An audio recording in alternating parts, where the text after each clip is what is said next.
Hi everyone! Welcome sa pinakahot na chika na kaganapan ngayong taon na kung saan ang history ay hindi boring kundi sobrang bida.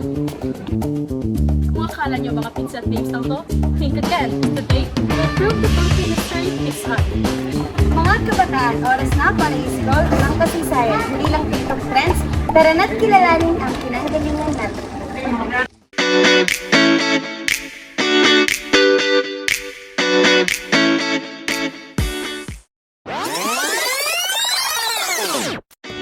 Hi everyone! We are here at Christine College Ang Calbayan City Incorporated! So today we prepared 3 questions. We are going to ask some students here at Christine College about the history. History? History! Partner, bakit nga ba pinag-uusapan pa natin yung history? Di ba nakaraan na yun? Parang ex lang yun, dapat din yung pinag-uusapan. Wow! Hindi ko sure. Hindi lahat ng nakaraan. Wala nang silbi. Ano nga, magtanong na tayo?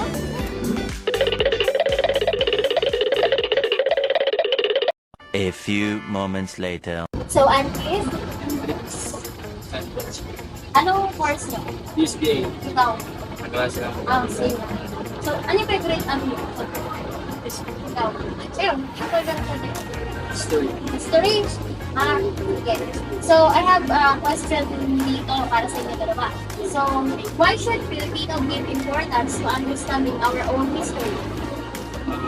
It is important for us to know our own history because it helps us know who we are and learn from our past mistakes and be proud of our work. Okay. Dapat lang natin bigyan talaga ang ating kasaysayan para natuto tayo sa ating pagkakamali at palagayan ang ating kasaysayan. Yun na yun? So, okay. So, I'm with Hi, I'm Kay. Hi, my name is Marius. So, anong course eh? Best Ikaw? Save the Okay. So, my question ako sa inyo. Why should Filipinos give importance to understanding our own history?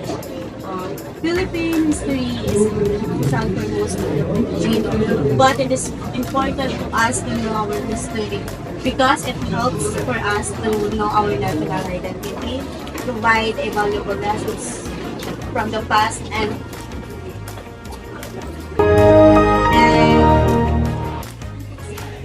fosters a sense of shared heritage. It is also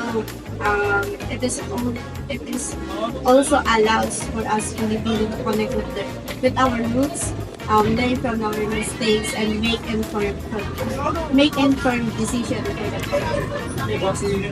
Okay, thank you. Grabe, pinag-gawisan ako. English. So, ikaw naman. Same question.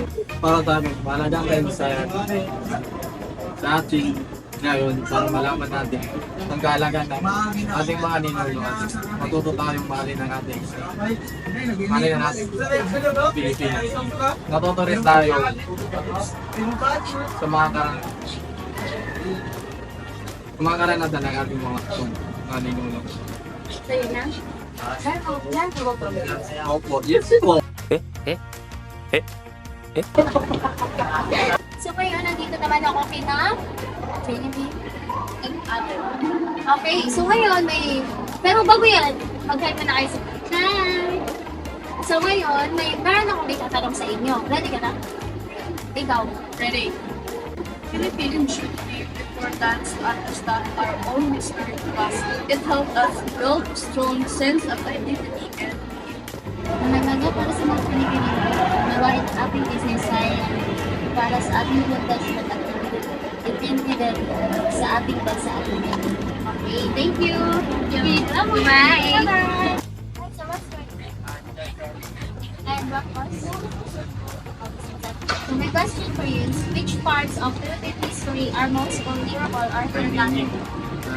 Mga kwento na sa mga kwento at karanasan mga kuko, talaysay, mga kambayaan, pinalay, sectors ng madalas, mga kambayaan, pangkalaman at pag-aaral, talaysay ng Pilipinas. Alright! Yun lang. So now I'm with Juan Eric Sara is the student first year.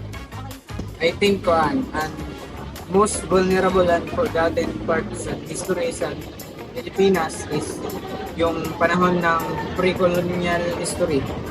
Kasi that time is yung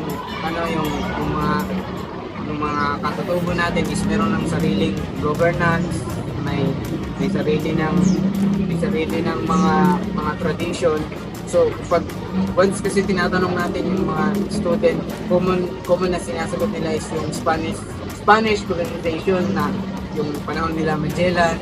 Pero ang ano talaga nakakalimtahan natin is before na ano ng mga Espanyol ang mga Pilipino is meron na tayong sariling wika, sariling tradisyon, sariling gawain, tapos Okay, so now we are done for the question number 2. And now let's proceed on the question number 3. Hi, sir. Unsa man?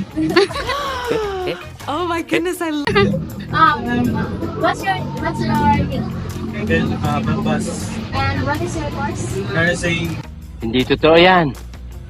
Bola lang yan. Sure? Yes. Nursing ka? Nakpan rin nakakaya. Next question, please. Next question.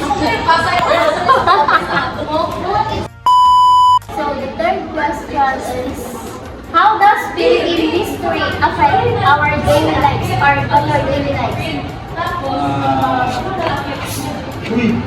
Ang kasaysayan ay nakakapekto sa ating wika, reliyon at kaugalian at mga paniniwala. Marami sa ating batas at din sa tradisyon ay may mga ulat sa ating kasaysayan.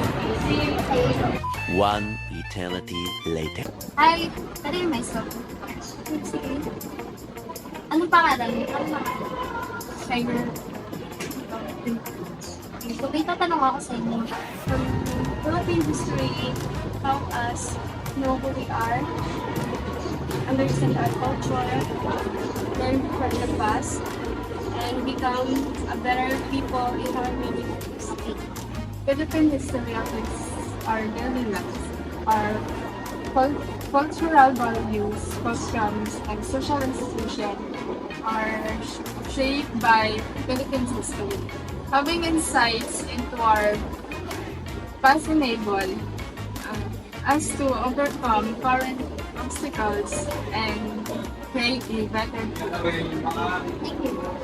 A few inches later. So ngayon, natapos na natin ang ating vlog and review. So ngayon, pagsama-samahin naman natin yung mga kasagutan nila tungkol dun sa questions na ibinigay ko sa kanila.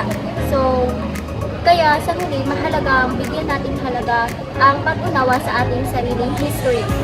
And hindi lang ito tungkol sa mga petsa at pangalan. Ito ay kwento ng ating pagkatao bilang Pilipino. Yung mga parte ng kasaysayan na nakalimutan o hindi nabibigyan pansin tulad ng mga lokal na bayani, kwento ng mga katutubo o mga pangyayari ay hindi na isulat sa libro, ay bahagi rin ng ating pagkakakilanlan. So at kung iisipin mo, may epekto talaga ang kasaysayan sa araw-araw nating buhay. Mula sa kung paano tayo mag-isip, kumilos at magmahal sa bayan. So let's continue to learn, reflect, and share our history. Kasi kung hindi tayo titingin sa pinanggalingan natin, paano natin malalaman kung saan tayo patungo? That's all. Thank you.